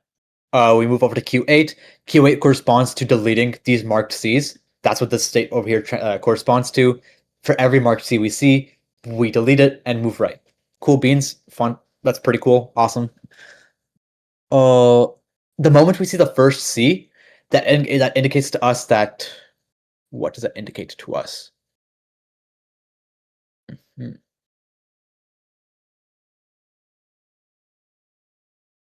Yes. Okay. So once we delete all the C's, what happens here is that I basically want to count the number of times I do this process. I want to count the number of times I attribute a hat for every C for every B. I want to make sure that happens the number of A times. Or I want to make sure that happens N times in this case. So what happens is that Q9 corresponds to me going back to the A's and deleting one from the string. That deleting one basically means I've completed one cycle of deleting MCs from the right half of the substring. Or from the right half of the string. Does that make sense? Okay, yeah, I see what you've done now. Exactly. Yes. So just to recap, we basically mark MBs. Using that, we mark MCs. And then once we do that, we delete those C's from the string. We move back and we basically decrement N by 1. We erase 1A, and so we keep repeating that process back and forth. Now that we do that, we basically have the intuition already figured out. We want to keep repeating that process over and over until I believe two cases happen. Either we run out of A's, or we have A's remaining after we erase all the C's. And so that corresponds to what does it correspond to? This transition over here corresponds to running out of A's before we finish deleting all our C's. And what else? If we read an A, that means we still have to keep going. If we read a B, we have to keep moving to the left because we don't delete B's at all. If we see a space, we keep on moving left, etc., etc. What happens here? Okay. Yeah. Okay. So basically, let's go back to Q8 just to recap. This state corresponds to deleting all marked C's. What happens here is that if we reach a circumstance where we finish deleting all of our C's, aka we reach our right end marker, we want to send the machine to a final validation state. What does validation state after iteration we have A, B, C? Yes. What Jackson says. This is true. I can confirm. Like, obviously, there's going to be like empty spaces in between because we're writing this on a tape, but like the intuition is there. Anyway, back to what I was saying. During Q8, which is basically our deleting C's state, if we reach the right end marker, aka we reach the end of the string, we want to we now are in the final validation state. At this point, what my machine does is that it checks if there are any A's remaining, in which case the number of C's is not a factor of A and B, or rather of N and M, and so it rejects. If it reads any B's, obviously because we don't delete B's, we keep moving left past them. And if we read any spaces, because we're deleting characters from the string, we obviously want to move past them until we reach the A section of the string.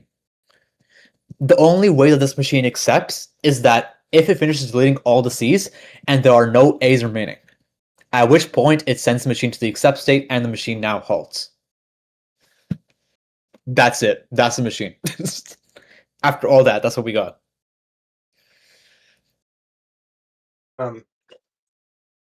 No, I guess this is a different approach, because this is sort of, I would say, sort of a destructive approach where you're working with the B's and C's. Sort of, I did the opposite. I did a constructive approach where for each A, I mark and I mark a number of C's that's equal to the number of B's, and then I do that for each A. And then I if there's see. any C's left over, then I reject. I see. Okay. The difference between those two things is that a transition like R dash dash just means that it doesn't matter what state I put in here. It doesn't matter it doesn't matter what symbol I put in here. It doesn't matter what direction I put in here. My point is if the machine reaches this combination of state and symbol, I want to reject. And so the thing about the reject state in particular is that there are no outgoing transitions from the reject state. Once the machine reaches the reject state, it cannot exit the reject state, so it doesn't matter what I put here. Exactly, yes. And same goes for the accept state as well, which is T in my case. As for these just pure dashes, what these mean, this is basically a definition from the textbook. These correspond to sort of like don't care states, where if the string is formatted correctly, or not necessarily that, while designing the machine, you kind of have an intuition where like this is basically what a legal input to the state will look like. These dashes correspond to what illegal inputs will look like. These correspond to impossible situations for your machine. As long as the machine's constructed properly, these should correspond to impossible states for your machine to reach in the first place, where it reads this simple and it's in this state. However, I will say I think the TAs are pretty lenient on this because I only used dashes and I did not have any explicit rejects on my assignment, and I still got 100. Because you can kind of assume that you could fill every dash with a reject because it shouldn't happen. And it's probably better to be explicit, but I forgot. But I don't think the TAs care.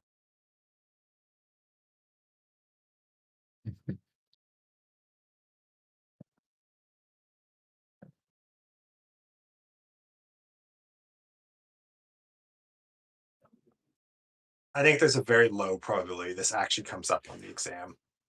I agree. It better not. I gotta remember my ruler. I think it'd probably be good if we answered Jackson's question now about the sets of languages, if you're able to Mhm. answer that, because I don't know if I can. Okay. I can definitely. Can we go over the last couple of lectures? Do you have any particular questions about like semi-decidability, halting problems, etc., that you want me to go over? Or Probably the whole thing.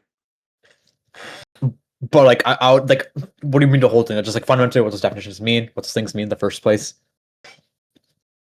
Like, well, what's the deal? A non-rigorous set is a CFL is double inclusion. Bro, really? Is that something you guys learned? Exactly. But my logic is, if it wasn't on an assignment, there's no way it'll be on the exam.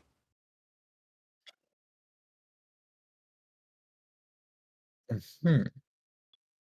That is my logic. Is like, or sorry, for the long answer. For the multiple choice, there'll be stuff that like wasn't on the assignments because the assignments didn't really ask theoretical questions. But like any of like the algorithms, if it wasn't on an assignment, there's no way we'll see it on the exam.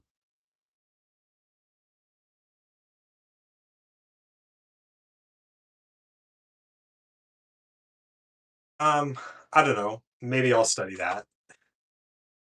What do these mean? But also the intuition is what I'm interested in, not and that I can get from you, but not from elsewhere. Okay. Sure. I can bring my file back. This guy. Okay. This is just another screenshot from my notes. It's just a very simple calculation of the terms, just for ease of reference. Decidability and recursive languages are equivalent terms. If we have some property of strings p, if p is decidable, then the language of all strings that satisfy that property p is recursive. The same works the other way around, where if a is a recursive set, the property some string being in that set a is decidable, and the same works for semi-decidable and recursively enumerable, yada yada. I don't think there really is too much like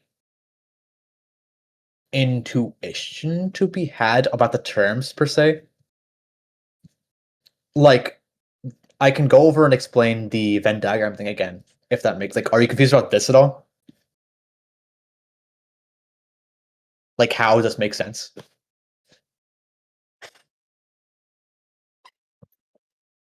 Okay, chill. Uh, let me see what exactly your question was. Can we go over the last couple lectures on recursive versus recursive enumerable, semi-decidability, halting problems, etc.? I'm just quickly reviewing the whiteboards for that. Yeah, I'm also taking a look. The only like, let me see. What's really the intuition of what I'm interested in? I feel like it's like the only, at least for me, like excluding the halting problem from this discussion, because I also am not very well versed in the halting problem and how exactly that proof makes intuitive sense. Um, I think the definitions are about as far as you can get within that realm, within that scope. Unfortunately, I cannot help you out with the halting problem because I'm just not. I don't fully understand it myself. I can actually share something on that, which is ironically Sure. from LADM, which is the Health Check Holy textbook. moly! Holy moly! It actually, I read this and I'm like, I was like, oh, now the halting problem actually makes sense. Um, so, okay, this is whatever. Consider writing a program function halt that would test whether or not the execution of an input-free program or any imperative statement halts by blah blah blah blah blah. The first line, a comment, is a specification for halt. Okay, whatever, we don't care. Parameter p is a string of characters. So this function takes in a string, but this string is some representation of a program. And we don't actually care what this function does. It just returns a Boolean if this program halts. And it says it would be very useful, but Alan Turing proved in 1930 that it cannot be written. So we have the theorem that it does not exist. And the proof is assume halt exists, and we consider this procedure. So we have while halt run call B. So if this own function, if this program itself, so if this if wait, so halt will return true if this program halts, Yeah. and this program, and then this program will halt if this loop doesn't run forever, which means this is false. So then the argument we say is call B halts. Yeah, so this this procedure halts, and then based on this code, we see this procedure only halts if not halt call B, and then by the definition of halt, it will halt by the definition of halt, it returns whether or not call B halts. But see, this is a contradiction, so the function halt cannot exist. I don't actually know how she taught it, but I think it was quite similar to this, except instead of saying this is a string, we said it was a description of a Turing machine as a string. So I guess kind of the same thing. I did not read all 500 pages. This is honestly, like, this is only on like page 78. So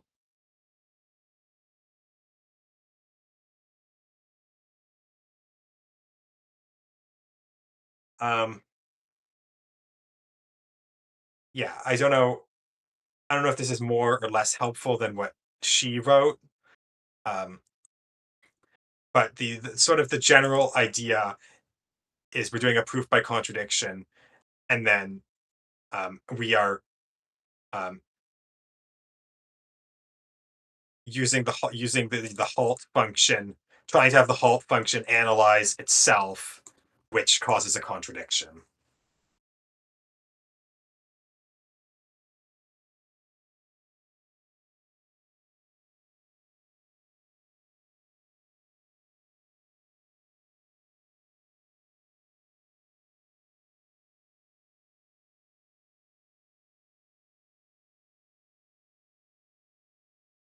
I think that's probably the best I can do. That's honestly pretty helpful. LADM, somehow my goat. In fact, let me just let's just try this. All right, these are her notes. I've never seen these in my life. Actually, that's not true. I'm pretty sure I was in the room. I think I was actually in the room when she wrote these, so I probably have seen these. Universal Turing machine, get a description of a Turing machine M prime and runs it.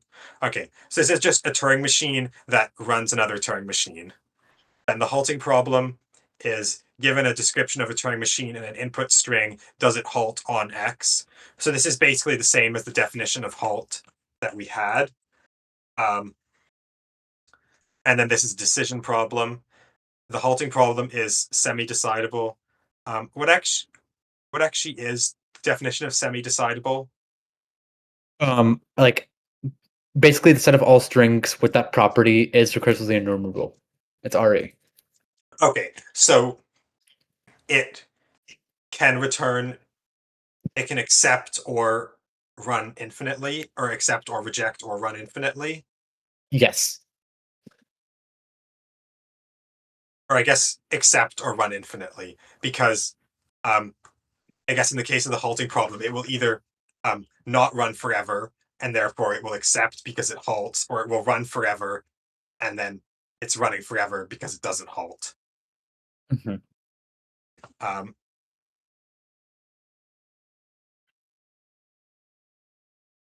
Define M prime. The halting problem is not decidable. Proof by contradiction. Yeah, so I think this is basically the same proof, just specifically with Turing machines. Assume for contradiction that there is a Turing machine UH such that UH MX accepts if it halts and rejects if it never halts. Use UH to define a new Turing machine UC. UC takes a description of a Turing machine.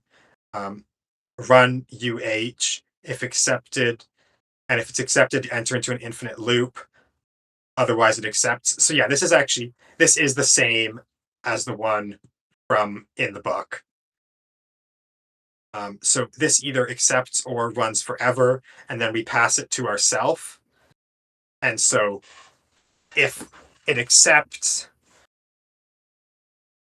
so if it accepts, then UC accepts. But this means, wait, if UC.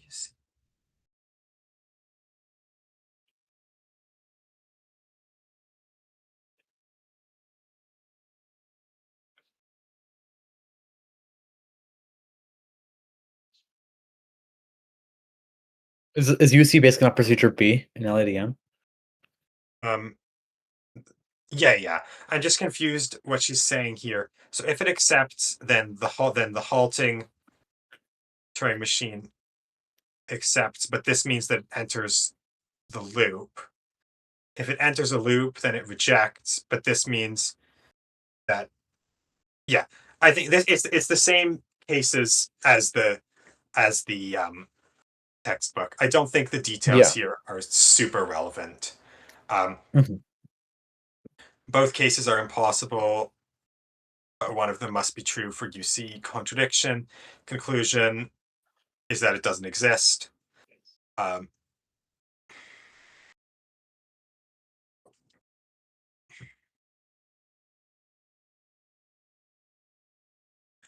and then we can kind of use this to prove other decidability problems.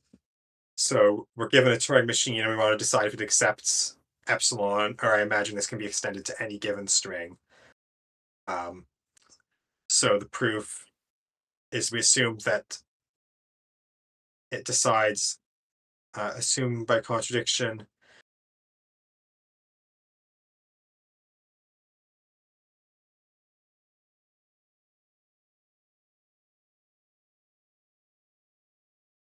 Yeah, I think it's a similar idea. Can it be both undecidable and semi-decidable? Yes. I think it literally said it.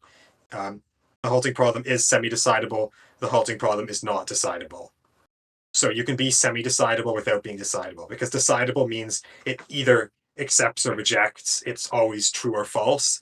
Semi-decidable, you have sort of this unknown infinite loop state, but it's not even like indeterminate, because it's like you don't know if it'll run for a really long time or if it'll run forever.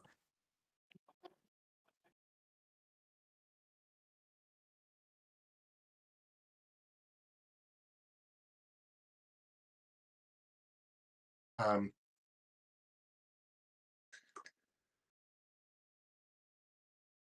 so, and I guess this is back to the question. So a recursive language has a total Turing machine, and a recursive language, and then the recursive languages are closed under complement because you're literally just flipping accept and reject. Is that right? Because of the total Turing machine. A Yes, this is recursive, true. yeah, it's closed under complement because literally you're just negating the output.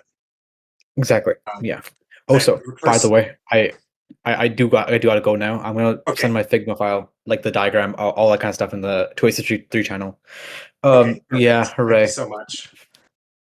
Best of luck. I will probably be around for another couple minutes, but I don't have a ton of time either. Mhm. Okay, see ya. Bye bye. Yeah. So recursive language has a total Turing machine, and so this also means its complement is also a recursive language because you're literally just flipping accept and reject. Recursively enumerable if it has a Turing machine. And if a decision problem is decidable, the set of true decisions is recursive. If it's semi-decidable, then the set of true decisions is recursively enumerable. Then this is that Venn diagram he was showing. If A and its complement are both recursively enumerable, then it's recursive. I don't care about the proof. If we're asked for this, no one's going to get the right answer anyways. Conclusion, the halting problem is semi-decidable but not decidable. The complement of the halting problem is not semi-decidable.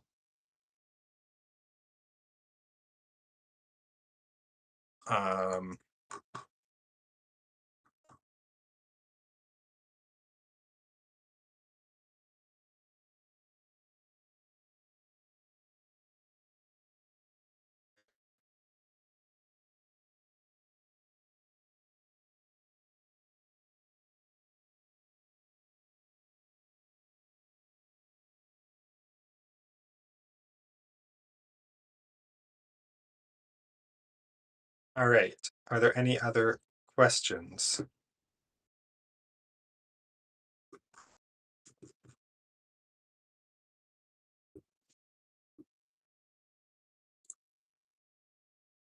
I'm just going to bring up her last set of slides. So this is the same diagram as we've sort of been looking at.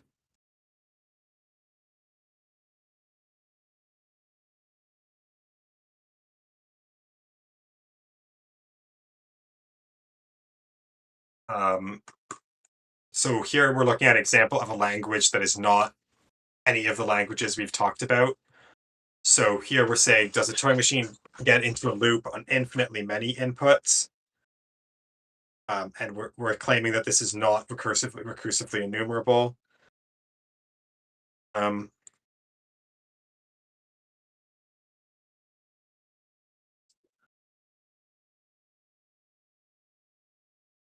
This seems like a very long proof. I don't think it's that important. And then this was just our last exercise, constructing a Turing machine. I think this diagram and understanding these two diagrams is going to be important for the multiple choice. I don't think any of these long Turing machine proofs are going to come up.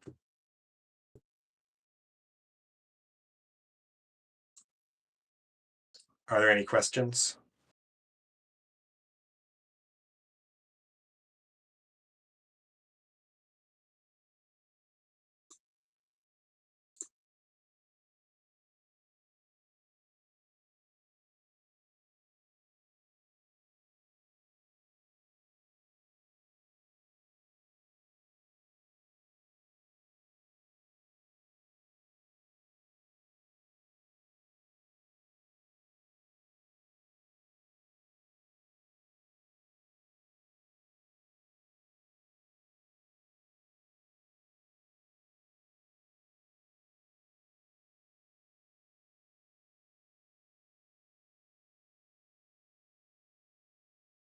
All right, I think if there's no questions, then we're going to call it there. But feel free to post your questions in the channel. Good luck, and let's hope there's no Turing machine question on the exam. Yeah. Yeah, thanks guys for joining. Yeah, there were some responses in the Google form. If you put your email, I will respond to those ones as well. But yeah, thanks for all the questions. And yeah, this is the final CS exam for this year. I'm not sure if anyone has any other exams, but yeah, you guys made it to the end of second year, so that's a very big accomplishment. And now we just have to wait until August to get our grades from Hellings. Yeah, yeah, you might get them. I think we got ours second week of May, or something like that. That's ridiculous. When was your exam? Was it early or late though? Because ours was pretty early. It was like April, like 13th, 14th, something like that. When was ours? I don't know if it was. I don't actually know the date, but I guess it was kind of around then. Yeah. So yeah. Yeah, I'll have this video posted as soon as possible. And yeah, there's also other last year's sessions as well.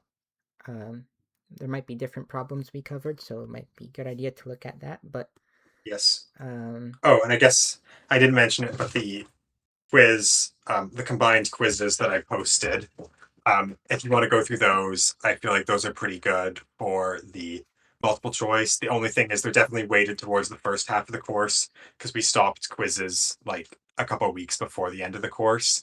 But it is really good just to quickly check your knowledge on the basics, closure properties, quickly recognizing NFAs and DFAs. I would suggest going through those again. yeah, for sure. Closure properties, we had are true or false. I think two of them were closure property related ones. So Yeah. And I think like the closure properties aren't hard. I think sort of a trick is rather than just memorizing them, think of like examples and counterexamples because that way you're ready if it's a multiple choice question or if it's actually a long answer question that asks for a counterexample. Because I think our midterm had one that asked for a counterexample for a like statement related to closure properties.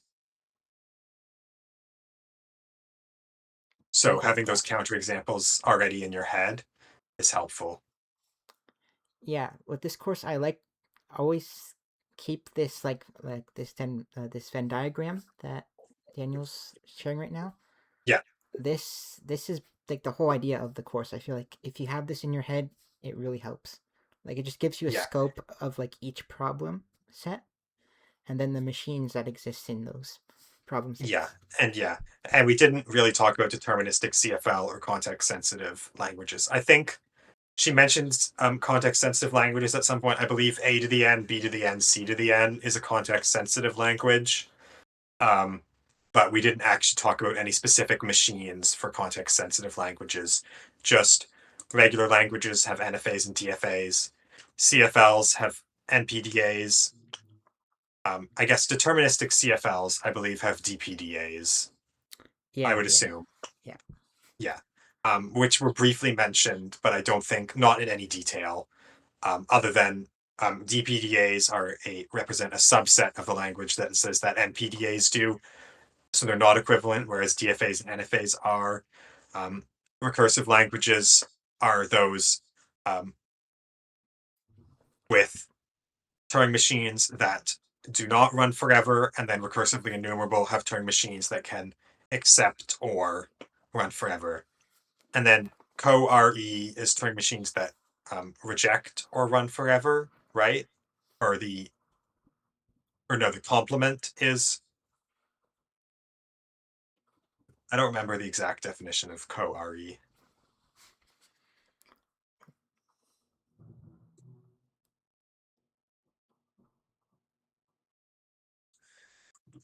It is co it is co-RE if there is a Turing machine such that the Turing machine is the complement. Yeah. All right. yeah.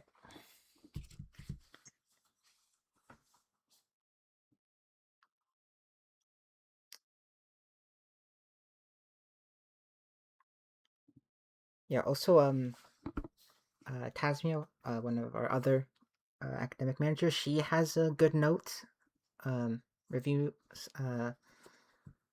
file that it's pinned in the Tracy 3 channel. So she does cover if you are interested in DPDAs, she does cover that in that file.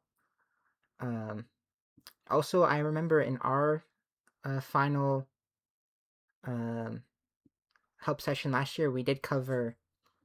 Cause everyone was confused about DCFLs and versus CFLs. So, if you need more clarity for that, you can check out. I'm pretty sure that it's all pinned in the Tracy 3 channel. All the other help sessions. So yeah, Yeah. I think that's that. Good luck, everyone. yeah. Good luck. Let's hope this doesn't. Let's hope the diagonalization argument doesn't show up. That'd be funny. Yeah, yeah. This exam, it should be pretty Yeah, smooth. because Like like it'll. I've realized they go so easy on us in this course. Like Yeah, it could be like on we walk into the exam and we're actually expected to like use the diagonalization argument and like prove the halting problem and stuff, but Yeah, like we don't have to for whatever reason. all the very like long questions, they just put them in the assignments, and then they just Yeah, give and you. even in the assignments, we didn't have to do structural induction or anything. Oh yeah, yeah. It's just like draw this or make this machine. Yeah. But I'm not going to be the one to complain. Yeah, if I remember correctly, I'm our sh- our exam average was around 70, which is actually I think is yeah, pretty good for CS. So pretty high for CS. Yeah. yeah, I'm sure if you wanted to, you could take a grad course where the exam is one question and it's, some proof that takes 4 pages of writing. yeah. The longest calc check notebook. Exactly. All right. If there's no other Yeah. questions, then I think I'll call it there. Yeah. Thanks for joining. I'm gonna end the recording now. All right. Take care.